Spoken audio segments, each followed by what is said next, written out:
Hey, everybody, welcome back to the Maple Grove Scripture Reading Podcast. So, we have been in chapter 38, which has been God's speech. And last time we were in verses 19 through 30. And God kept asking Job about things that he had no part in and had no ability to explain. Things like, where does the light live? Where does darkness go when the sun rises? Have you seen the storehouses of snow and hail that God keeps in reserve for times of trouble? And then there's that verse about God sending rain to water wilderness where no one lives, just because it's his, and he cares for all of it. The passage closed with God asking who fathers the rain and the dew and the ice, and the answer behind all of them was the same. Well, today we're going to still be in chapter 38. We're going to be in verses 31 through 38, and God's going to move from weather to the stars. So let me read through it. Can you bind the chains of the Pleiades? Can you loosen Orion's belt? Can you bring forth the constellations in their seasons, or lead out the bear with its cubs? Do you know the laws of the heavens? Can you set up God's dominion over the earth? Can you raise your voice to the clouds and cover yourself with a flood of water? Do you send the lightning bolts on their way? Do they report to you, here we are? Who gives the ibis wisdom, or gives the rooster understanding? Who has the wisdom to count the clouds? Who can tip over the water jars of the heavens when the dust becomes hard and the clods of earth stick together?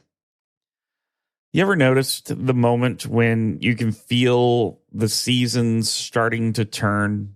Not when it's fully changed, but before that. You know, maybe it's a day in the late summer when something in the air is just a little different. A little cooler in the morning than it was last week, or the light hits at a different angle. You didn't decide that was going to happen. You didn't do anything to cause it to happen. It just arrived on schedule, the way it always does. And on the other end, sometime in February or March, there's that day where you can feel spring wanting to come through. And it's always wonderful when it does. The ground is still cold. There's still frost in the morning, but something shifts. And you didn't cause that either. In fact, you never had a say in it. It comes on a schedule that you didn't set.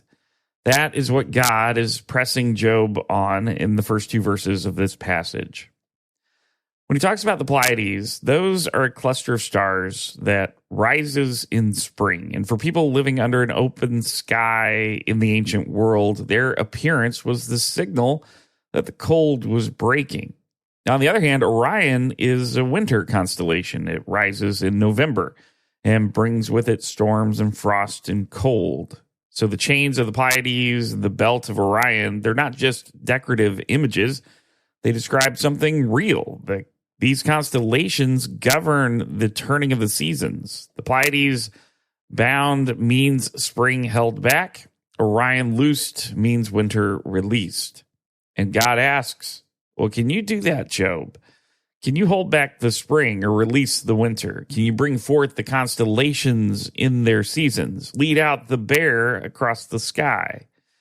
Well, Job, of course, can't do that. None of us could. He can feel the seasons turn, but he's got no control over any of it. The machinery running above him every night, making the passage of time and shifting the world from cold to warm and back again, that's entirely outside his reach. God runs that. He's been running it since before Job existed. Well, then God goes even wider. He says, do you know the laws of the heavens? Can you set up God's dominion over the earth? So the laws of the heavens, the governing principles behind how the stars and planets move and exert their influence on the earth.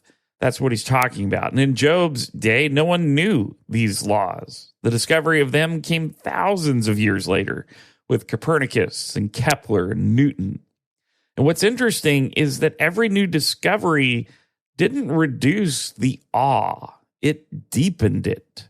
Every time science uncovered another layer of how the cosmos operates, it revealed how much more precise and vast the whole system is, more than anyone had imagined.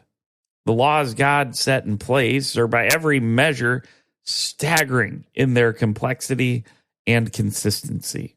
And even now, knowing the laws doesn't mean that you wrote them. Knowing how gravity works doesn't mean that you created it.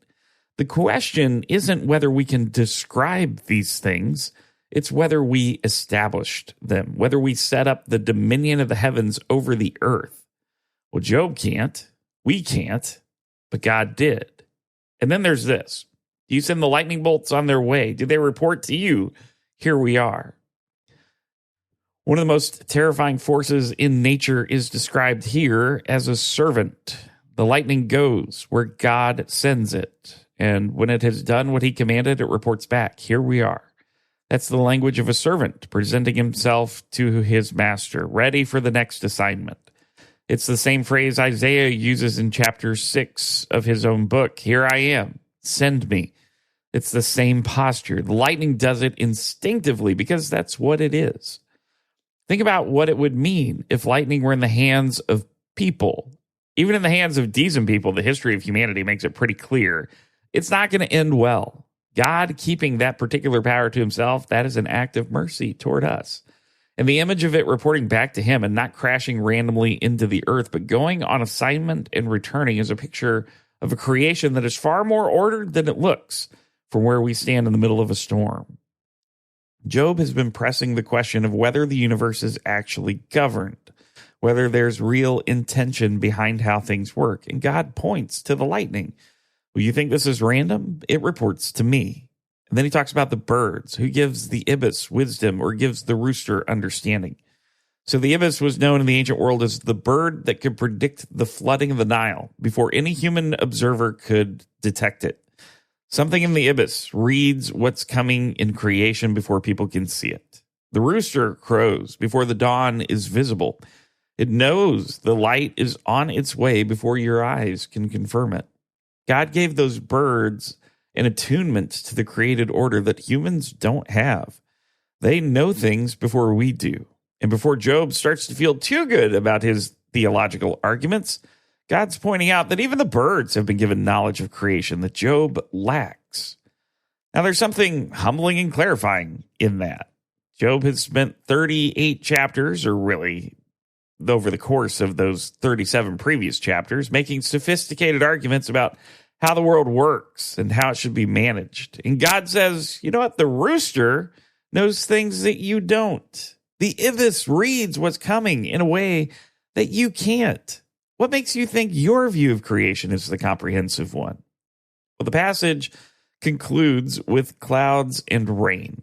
Who has the wisdom to count the clouds? Who can tip over the water jars of the heavens when the dust becomes hard and the clods of the earth stick together?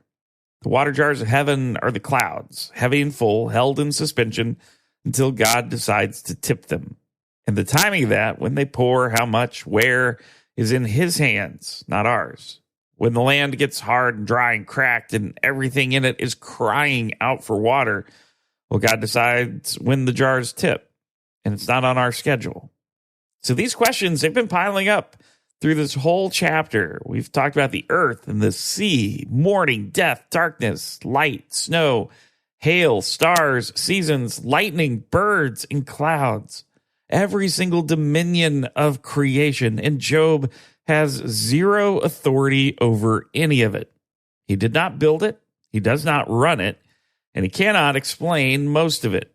And the God he's been questioning does all of that continuously, everywhere on earth, all at the same time.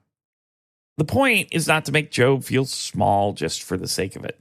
The point is that the God Job is questioning is this God, the one who looses winter and binds spring and sends lightning on assignment and gives the rooster its instinct and tips the water jars when the ground is hard.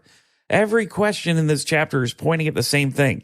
The God you're dealing with runs all of this, all the time, everywhere, and has been doing it since before you existed.